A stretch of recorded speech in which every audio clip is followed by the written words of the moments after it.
Hello বন্ধুরা, আজকে আমরা দলিলি সাক্ষ্য বা ডকুমেন্টারি এভিডেন্স সম্পর্কে এই বইতে কি বলা হয়েছে একটু দেখে নেব।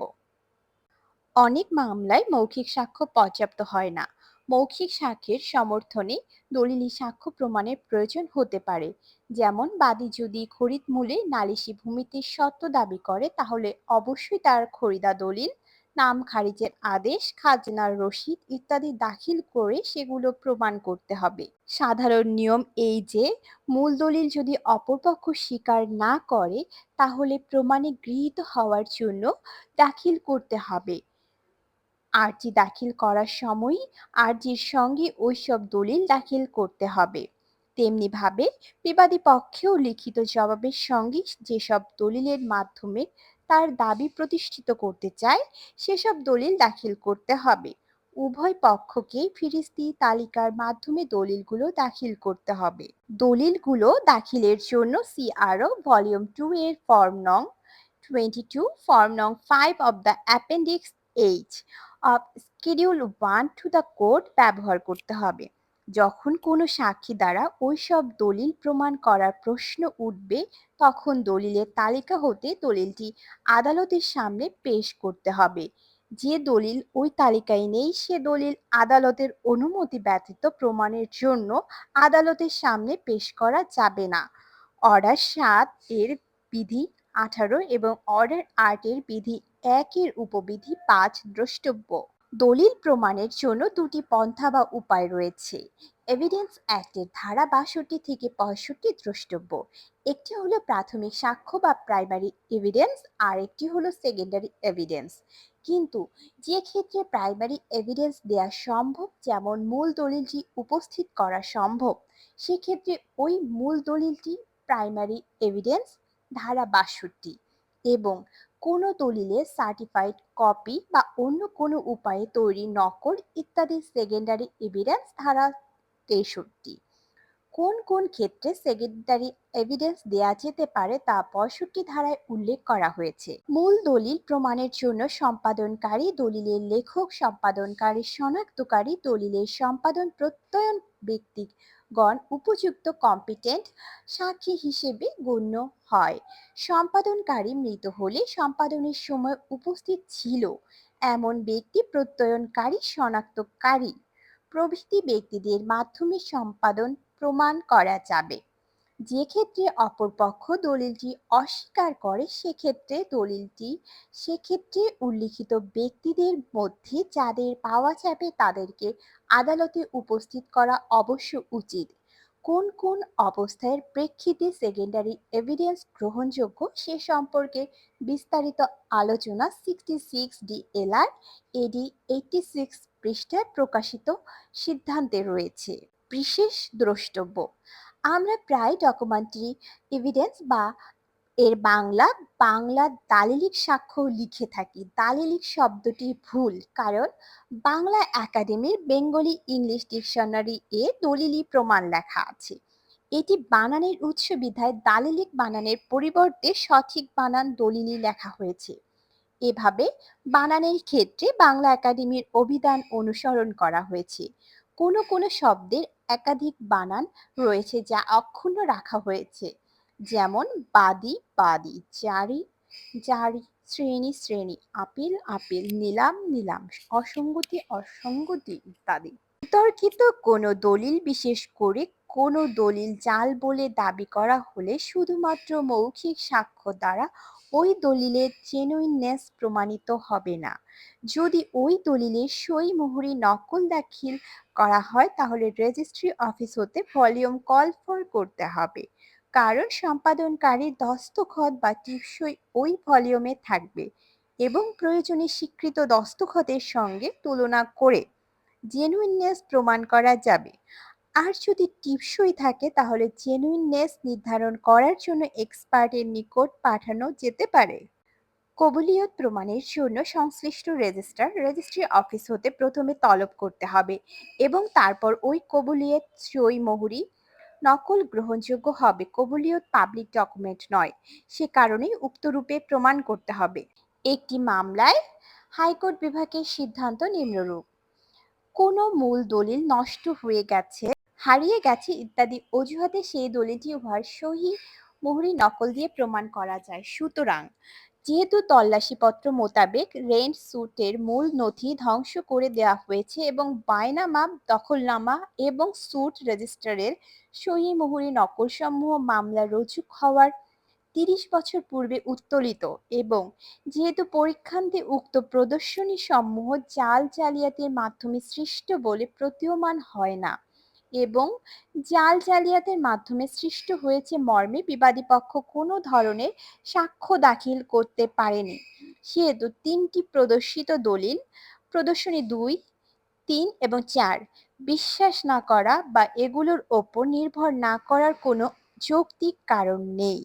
যেহেতু বিচারিক আদালত এই তিনটি এবং আরও কিছু দলিলি সাক্ষীর ওপর ভিত্তি করে নিলাম বিক্রয়ের বিষয়টি বিশ্বাস করত, বাদীপক্ষের মামলা প্রমাণিত হয়েছে মর্মে যে সিদ্ধান্ত নিয়েছে তাতে হস্তক্ষেপ করার কোনো বৈধ ও আইনসঙ্গত কারণ নেই। মূল দলিল ছাড়াই মামলা প্রমাণ সম্পর্কে আপিল বিভাগ কর্তৃক আলোচ্য মামলায় পর্যবেক্ষণপূর্বক সিদ্ধান্ত নিম্নরূপ: When the competent authority, after holding proper inquiry, found the predecessor of the respondent as the rightful owner in 1973 by virtue of the registered sale deed of 1970, and since then till date the respondents are enjoying the possession of the same upon mutating their names in all the government records, and since the record of 1973 has never been challenged by the government or set aside by any appropriate authority, and since in the recent Mohanagar survey the names of the respondents have been correctly recorded as owners and possessor of the house in questions, and since they are paying installments to the house building finance corporation regularly, mere failure to produce the original deed of sale under no circumstances can take away the right of the respondents. Video cassette দলিল হিসেবে গণ্য হবে এবং এটি দলিল হিসেবে গ্রহণযোগ্য হবে। যদি মূল বা আসল দলিল হারিয়ে যায় তাহলে দলিলের বিষয়বস্তু দলিল সম্পাদনের সময় যারা উপস্থিত ছিল, যেমন দলিল লেখক, সম্পাদনকারী, দলিলের সাক্ষী বা অন্য কোনো ব্যক্তি যে দলিল পড়ে শোনানোর সময় উপস্থিত ছিল, তাদের দ্বারা দলিলের বিষয়বস্তু প্রমাণ করা যাবে। উল্লেখ্য যে আইনের দৃষ্টিতে নাবালক কর্তৃক সম্পাদিত দলিলের কোনো মূল্য না থাকায় ওইটি দলিলই প্রমাণ হিসেবে গ্রহণযোগ্য হবে না। হাতের লেখা ও দস্তখত প্রমাণ: যখন সম্পাদনকারীকে সাক্ষী হিসেবে পাওয়া না যায়, তখন যদি সম্পাদনকারীর অপর কোনো স্বীকৃত দলিল পাওয়া যায় তাহলে তর্কিত দলিলটির দস্তখত ওই স্বীকৃত দলিলের দস্তখতের সঙ্গে তুলনা করেও সম্পাদনের সত্যতা প্রমাণ করা যায়। কারো হাতের লেখা নিয়ে বিতর্ক হলে স্বীকৃত হাতের লেখার সঙ্গে তুলনা করে সত্যতা প্রমাণ করা যায়। সাক্ষ্য আইনের ধারা 73। বিচারক নিজে এরূপ তুলনার কাজটি করবেন। এরূপ তুলনা কোনো দস্তখত বা হাতের লেখার সত্যতা নিরূপণের জন্য কতটুকু নিখুঁত বা সঠিক সে বিষয়ে উচ্চ আদালতের ঐক্যমত নেই। আপিল বিভাগের 8 বিএলসি এডি 67, 56 ডিএলআর এডি 41 পৃষ্ঠায় প্রকাশিত মামলা দুটিতে সুস্পষ্টভাবে বলা হয়েছে যে এ ধরনের তুলনার মাধ্যমে হাতের লেখা বা দস্তখতের সত্যতা নিরূপণ করার পন্থা ঝুঁকিপূর্ণ, অসন্তোষজনক, বিপজ্জনক। 28 বিএলডি এডি 66/13 এমএলআর এডি 171 পৃষ্ঠায় প্রকাশিত মামলায় যেহেতু বর্তমানে বৈজ্ঞানিক উপায়ে হাতের লেখা বা দস্তখতের সত্যতা নিরূপণের নির্ভুল পন্থা রয়েছে, সে কারণে তুলনার মাধ্যমে সত্যতা নিরূপণ করা নিরুৎসাহিত করা হয়েছে। 20 বিএলসি এডি 27, 60 ডিএলআর এডি 55। আপিল বিভাগের অন্য কয়েকটি মামলায় তুলনার মাধ্যমে সত্যতা নিরূপণের পন্থা বিপজ্জনক, ঝুঁকিপূর্ণ ও অসন্তোষজনক নয় মর্মে অভিমত করা হয়েছে। 37 ডিএলআর এডি 205/5 বিএলডি এডি 172 পৃষ্ঠায় প্রকাশিত মামলাটিতে প্রদত্ত অভিমত নিম্নরূপ: It is now well settled that comparison of signatures is a perfectly legal mode of proving handwriting, and however Inconclusive such proof may be it cannot be considered as an error of law to base a conclusion on such proof alone. 1 BLT এডি 40 পৃষ্ঠায় প্রকাশিত মামলায় প্রদত্ত সিদ্ধান্ত নিম্নরূপ: There is no hard and fast rule which prohibits such course by the judge. নিম্নলিখিত মামলাগুলোতেও appeal বিভাগ কর্তৃক তুলনার পন্থাটি ঝুঁকিপূর্ণ বা অসন্তোষজনক নয় মর্মে অভিমত ব্যক্ত করা হয়েছে, যথা 54 ডিএলআর এডি 26, 56 ডিএলআর এডি 117, 6 এডিসি 139, 10 বিএলটি এডি 171, 17 BLT AD 222, 12 BLC AD 105, 7 MLR AD 34. আবার 66 DLR ACD 122, 300 above. 33 BLD ACD 252 পৃষ্ঠায় প্রকাশিত মামলায় হাইকোর্ট বিভাগ কর্তৃক আপিল বিভাগের উপরের সিদ্ধান্ত অনুসরণ করা হয়েছে। অন্যান্য সাক্ষ্য প্রমাণের মতো কোনো বিশেষজ্ঞের অভিমত সাক্ষ্য প্রমাণের একটি অংশ মাত্র। শুধুমাত্র ওই অভিমতের উপর ভিত্তি করে কোনো সিদ্ধান্ত দেওয়া সঠিক নয়। ওই অভিমতের সঙ্গে সম্পূর্ণ সাক্ষ্য প্রমাণ বিবেচনা ও পর্যালোচনা করেই চূড়ান্ত সিদ্ধান্তে উপনীত হওয়া উচিত হবে। বিশেষজ্ঞের অভিমত যে নির্ভুল তা বলার মতো বৈজ্ঞানিক উৎকর্ষতা অর্জিত হয়েছে তাও বলা যায় না। তবে টিপসইয়ের ক্ষেত্রে তুলনার মাধ্যমে সত্যতা নিরূপণ করা সম্ভব নয়।